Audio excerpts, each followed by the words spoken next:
Ya, kembali di People and Inspiration dan masih bersama Mas Safik bicara soal kegiatan dan juga kegiatan keseharian ya yang sekarang mungkin banyak dikerjakan melalui aktivitasnya teman-teman di kantor, netizen, nanti kita akan bahas. Tapi sebelum itu ingin menanyakan juga terkait dengan Mas Safik sebagai Nahdiyin melihat kehidupan bernegara dan juga beragama seperti apa point of view-nya? Kalau saya melihat ya, kehidupan berbangsa bernegara kita ini mungkin belakangan agak memprihatinkan ya, saya kira. Terutama dalam konteks isu-isu keberagaman. Kita banyak sekali kejadian-kejadian yang itu mencerminkan tindak-tindak intoleransi dari kelompok-kelompok. Jadi ada kelompok-kelompok yang memaksakan kehendak atau menang-menangan menghadapi kelompok lain. Nah, ini yang saya kira bisa mencederai prinsip kehidupan berbangsa kita, yang memang harusnya menjunjung tinggi kebinekaan, berpegang pada Pancasila. NU sendiri kan misal ngelihat ya, NU memandang Indonesia yang berdasarkan Pancasila itu kan sudah nggak ada masalah. NU itu sudah menerima bahwa oke, ideologi negara kita itu ya Pancasila. Dan NU tidak mempermasalahkan soal misal Islam, mempertentangkan antara keislaman dan kebangsaan. Kalau sekarang kan masih ada aja kelompok yang mempertentangkan antara keislaman dan kebangsaan. Buat NU itu udah selesai.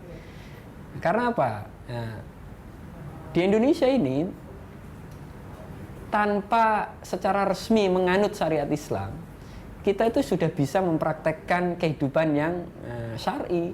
Di Indonesia ini sholat ya boleh, nggak ada yang melarang sholat.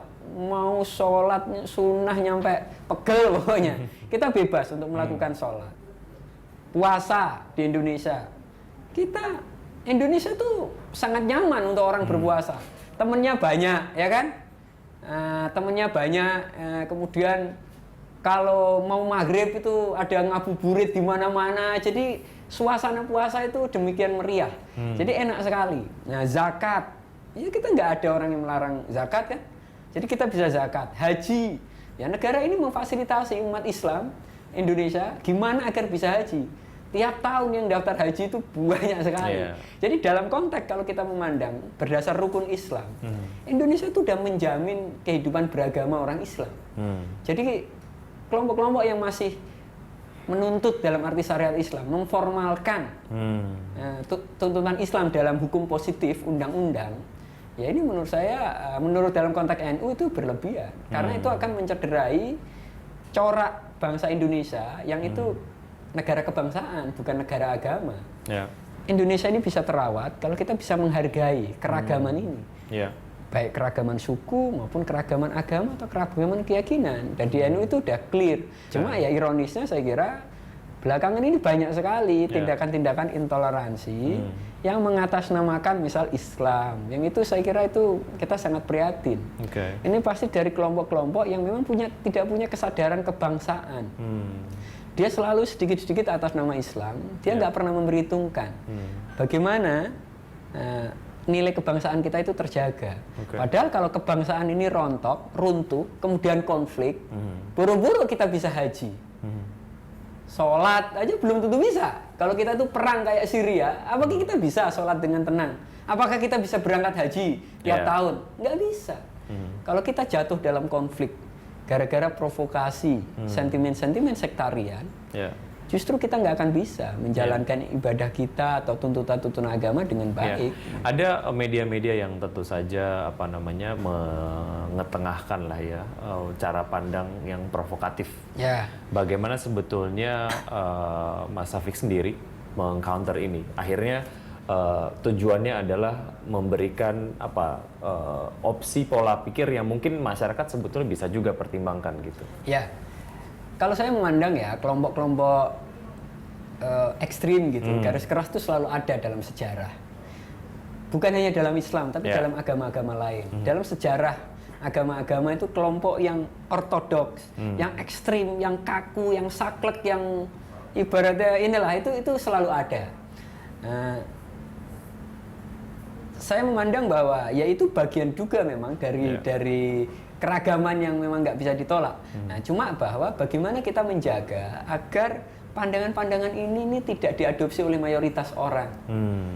Membayangkan bahwa pandangan ini tuh lenyap itu sulit, nyaris tidak mungkin. Karena Apa yang bikin nggak mungkin? Karena gagasan tuh nggak pernah bisa dibunuh. Oke.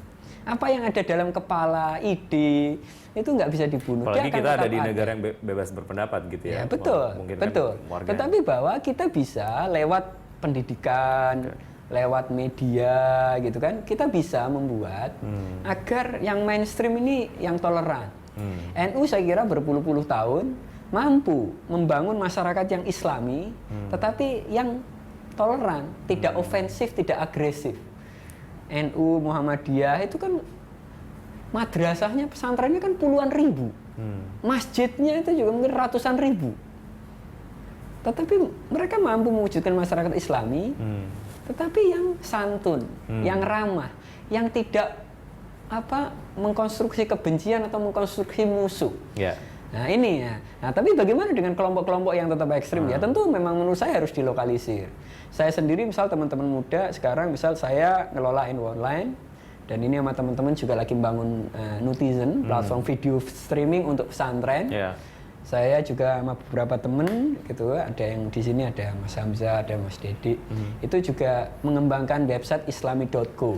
Itu tujuannya untuk mengcounter pandangan-pandangan garis keras, pandangan-pandangan yang radikal lewat dunia online. Kenapa dunia online? Karena ya sekarang anak muda terutama mayoritas tuh udah dapat informasinya dari online, terutama dari sosial media. Makanya saya sama teman-teman membangun website yang kira-kira bisa menjadi sumber orang-orang yang pengen belajar Islam, sehingga mereka tidak mudah dipengaruhi oleh pandangan-pandangan yang garis keras. Ya buat saya ini kan pandangan garis keras ini kayak ini Trojan gitu, Trojan komputer.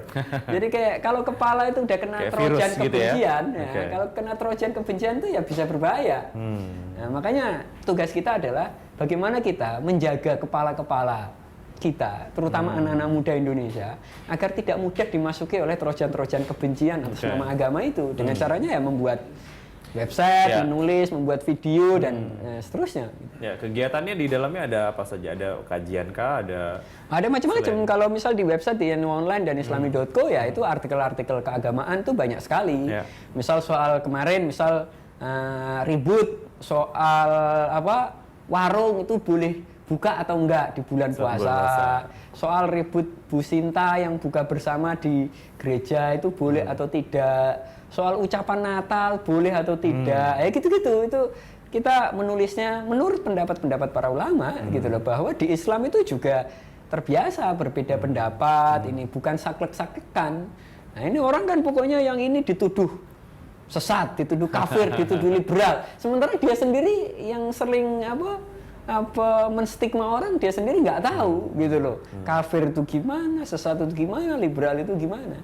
Jadi itu cara kita untuk membangun counter narasi ya, counter argumen terhadap pandangan-pandangan garis keras. Pada dasarnya kita bukan membangun, tapi kita ingin merawat lah, karena pada dasarnya kan masyarakat kita itu mayoritasnya kan moderat, mayoritasnya toleran. Nah, cuma kan ini ada kelompok kecil yang sangat aktif berkampanye, terutama lewat online, untuk mengkampanyekan pandangan-pandangan garis keras atau yang ya syarat dengan sentimen kebencian, yang kalau diterus-terusin itu bisa merusak sendi kehidupan berbangsa kita, karena bisa menyeret bangsa Indonesia dalam konflik. Kalau dibiarkan ya kita bisa, kalau konflik kecil, besar ini ya bisa mungkin saja kayak Afghanistan atau bom kayak Pakistan atau bahkan dalam skala yang lebih besar seperti Syria kalau udah melibatkan banyak orang. Gitu. Karena di Poso kita udah pernah gitu kan, Poso konflik antar agama bertahun-tahun. Nah, kita nggak pengen kelompok-kelompok ini. Baik. Mas Taufik, terima kasih untuk ngobrol-ngobrolnya. Oke, terima kasih juga Mas. Dapat memberikan inspirasi untuk kita semua. Terima kasih. Semoga.